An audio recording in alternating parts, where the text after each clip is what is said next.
ডিভিশনে যদি একবার 6 হয়, এত করে 6 করে চিৎকার মারে, আউট করে চিৎকার মারে, মসজিদের মধ্যে আওয়াজ হয়, ঠিক কিনা?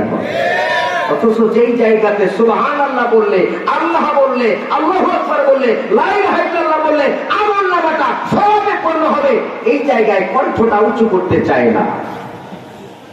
তাইলে দ্বিতীয় ঘিরাটা আমি একটু টেস্ট করতে চাই, নারে তাকবীর। আপনারাই বলেন পারছে কিনা? আরো তাইলে আছে যে এখনো ছাড়ি নাই। আমাদের দেশে ব্যাটারি চার্জ দেওয়ার দোকান এখন নাই, আগে ছিল কিনা? ছিল কিনা?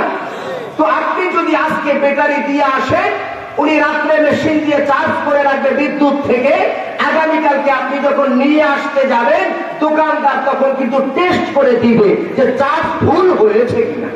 তো টেস্ট করার জন্য দোকানদার ব্যাটারির 2টা লাল এবং কালো জায়গা আছে না, এই জায়গাতে 2টা তার ধরে, তার একটা তার আগেই ধরে রাখে, আর একটা তার কোন মতে ধরে আবার ছেড়ে দেয়।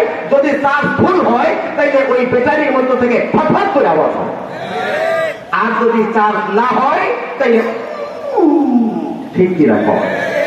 তার মানে চার্জ হয় নাই। দীর্ঘ আলোচনার পরে 10টা পর্যন্ত ইমানের চার্জ হয়েছে কিনা 3 নম্বর ঘিয়ার পরীক্ষা করে আমি দেখতে চাই। নারে তাকবীর।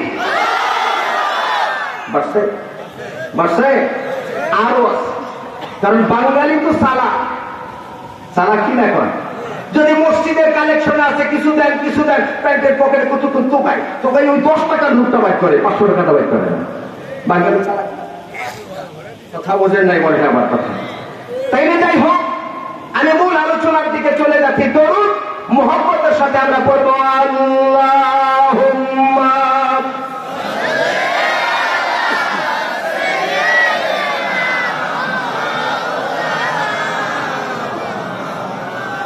ওয়া আলা আলি সাইয়্যিদিনা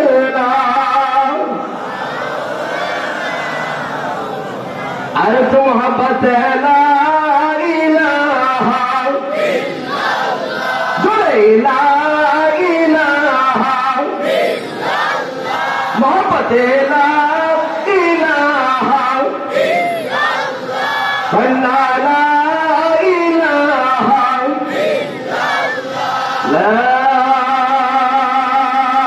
ইলাহা ইল্লাল্লাহ মুহাম্মাদুর রাসূলুল্লাহ সাল্লাল্লাহু আলাইহি ওয়াসাল্লাম।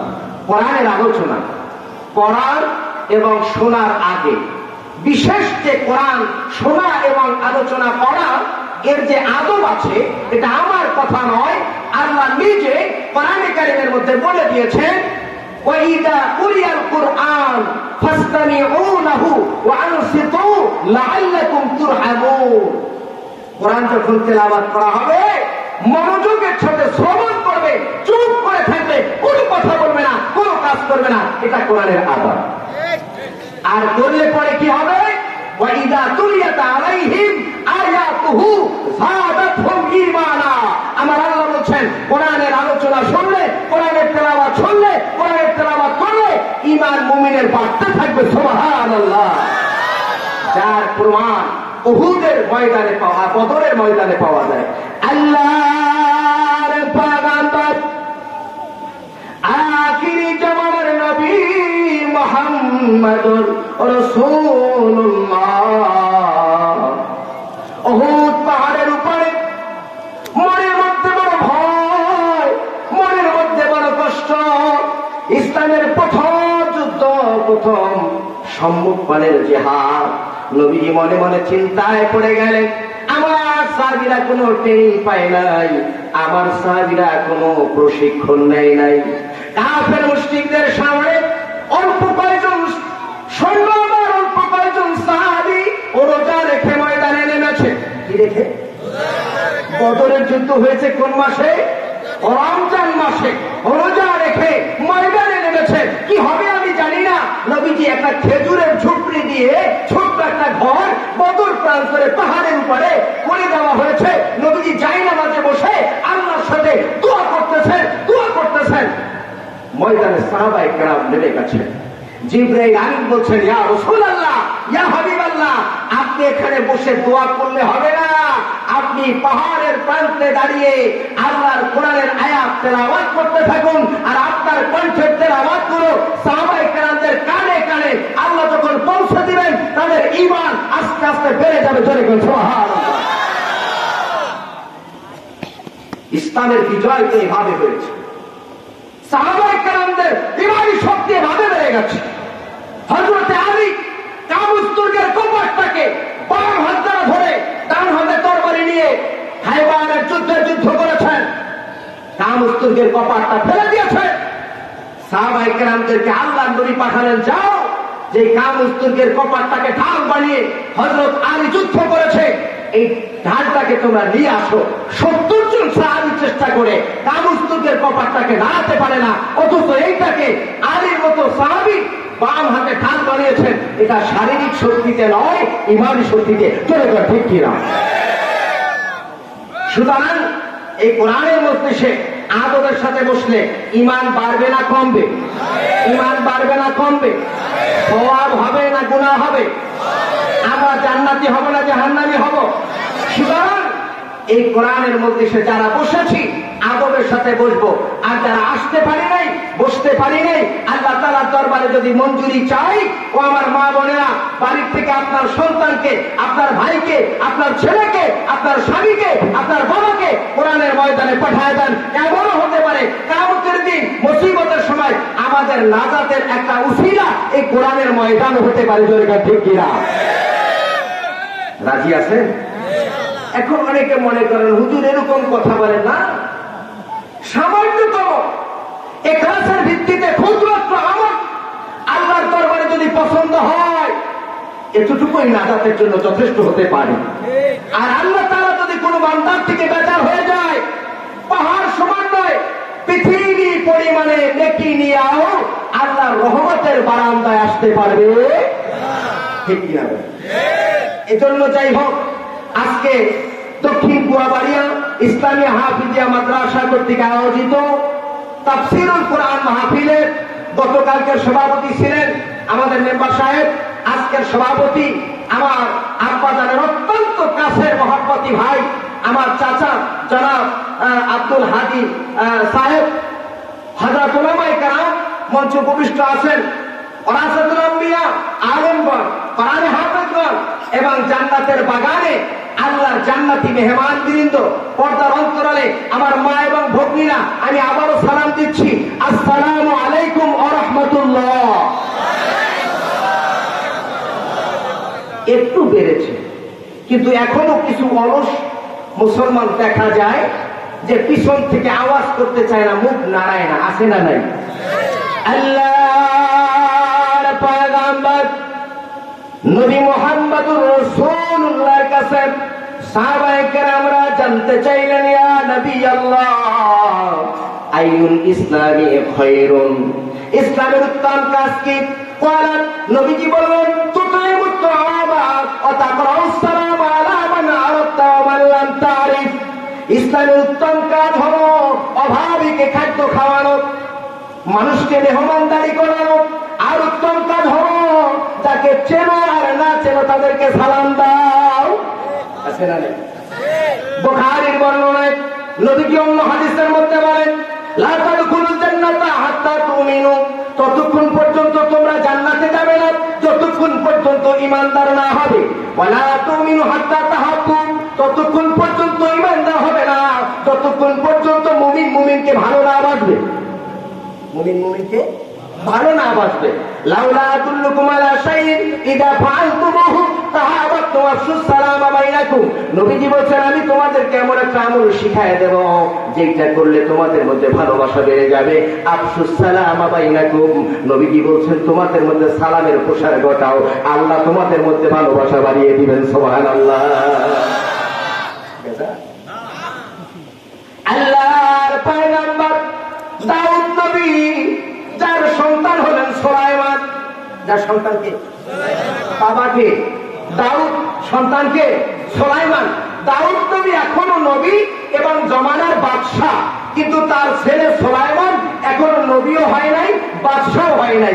দাউদ নবীর জমানায় একজন অসহায় বৃদ্ধা মহিলা বাড়ির মধ্যে নাতিকে নিয়ে থাকে, ইনকাম করার মতো আর কেউ নাই, এমন একজন বৃদ্ধা মহিলা নাতি এবং দাদি দুইটা আটা রুটি বানাইয়া একটু গোস্ত ভুনা করে খানা খাইতে বসত।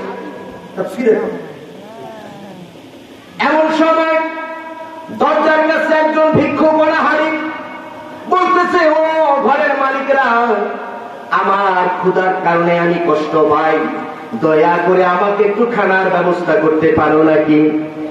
মহিলা বলতেছেন, ও আল্লাহর বান্দা, তুমি তো আমার কাছে কিছু খানার জন্য আসলে, কিন্তু আল্লাহর নামে কসম করে বলি, আমার ঘরের মধ্যে যতটুকু আটা ছিল এর দ্বারা দুইটা রুটি বানাইয়া আমি আর আমার নাতি খাইলাম, তোমাকে দেওয়ার মতো কিছু নাই, কিন্তু আমার দিল থেকে তোমাকে খাওয়ানোর মতো মানসিকতা আছে, আমাকে একটু সময় দাও, আমি ঘর থেকে গম নিয়ে বাজারে ভাঙাইয়া আটা এনে তোমাকে রুটি বানাইয়া খাওয়াবো। কথা বোঝেন? মহিলা অসহায়, কিন্তু মন চায় অভাবীকে খাওয়াবে, তাকে ঘরে বসালেন, নাতি তার সাথে বসে আছে, বৃদ্ধা মহিলা মাথার মধ্যে একটা টুকরিতে গম নিয়ে বাজারে রওনা হয়। তাফসীরের মধ্যে রাখেন, ওই বৃদ্ধা মহিলা বাজারে গিয়ে গম ভাঙায়, এইবারে আটাগুলোকে মাথায় করে যখন বাড়ির থেকে নিয়ে আসছে, মরুভূমির মধ্যে হঠাৎ করে কোথা থেকে যেন ঘূর্ণানো বাতাস এসে তার টুকরির থেকে সব আটাগুলো উড়াইয়া নিয়ে যায়, সব আটাগুলো ভোর করে উড়াইয়া নিয়ে যায়। এখন তার টুকরিটা খালি হয়ে গেছে। এখন মহিলা চিন্তায় পড়ে গেছে, হায় হায়, আমার নিজের আটাও যদি চলে যেত দুঃখ থাকতো না, একজন ক্ষুধার্ত অভাবী অসহায় মানুষকে আমার বাড়ির মধ্যে রেখে এসেছি, তাকে আমি রুটি বানায় খাওয়াবো, কিন্তু আমার সবটুকুন আটা বাতাস নিয়ে গেল।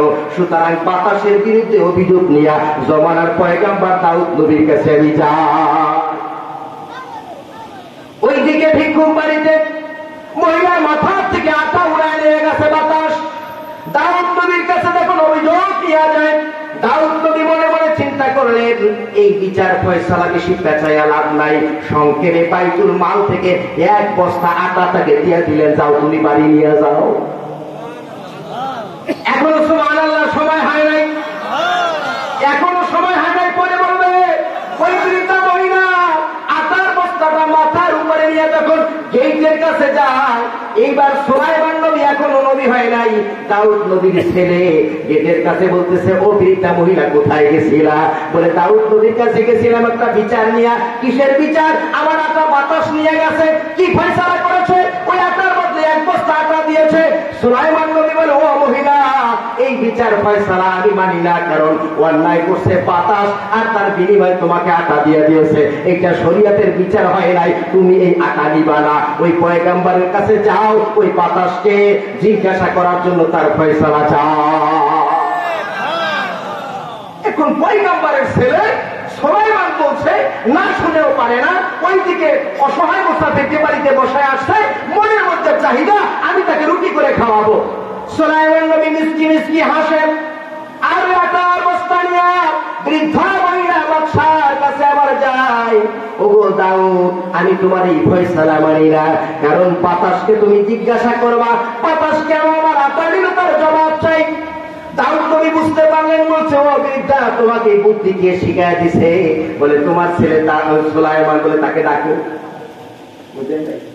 এই বুদ্ধি তোমার নাই, এই বুদ্ধির মধ্যে একটা পেঁয়াজ আছে, আছে পেঁয়াজ আছে। সুলাইমান নবীকে ডাকে দিলেন, ও তো সুলাইমান, আমি রাজ্যের কাজকর্ম সংক্ষেপ করতে চাই, কিন্তু তুমি কেন প্যাঁচ লাগাইয়া দাও? এইবার দাউদ নবীকে সুলাইমান পয়গম্বর বলে, আব্বা যান, এই বিচার ফয়সালা আমার হাতে একটু ছেড়ে দেন, আপনার করার দরকার নাই, আপনি শুধু আল্লাহর কাছে পারমিশন চান, ওই বাতাসকে ডাকার মতো অনুমতি আমাকে দেন, আমি বাতাসকে হাজির করব আর বাতাসকে জিজ্ঞাসা করে মহিলার বিচার ফয়সালা করব। সুবহানাল্লাহ। দাউদ নবী বললেন, সুলাইমান, তুমি যদি বিচার ফয়সালা করো তো করতে পারো, যাও, আল্লাহর কাছ থেকে পারমিশন নিয়ে, তুমি যদি ডাকো বাতাস হাজির হবে। এইবার সুলাইমান নবী ওই বৃদ্ধা মহিলাকে নিয়ে বাতাসকে হাজির করলেন। এবার বাতাস বলতেছেন, পয়গম্বর সুলাইমান রে, আমাকে তেমন কেন তুমি ডাকলা? এই মহিলার কপাল তো ভালো। সুবহানাল্লাহ, এই মহিলার তো কপাল খুলে গেছে। এখন মহিলা তাকায় তাকায় লক্ষ্য করে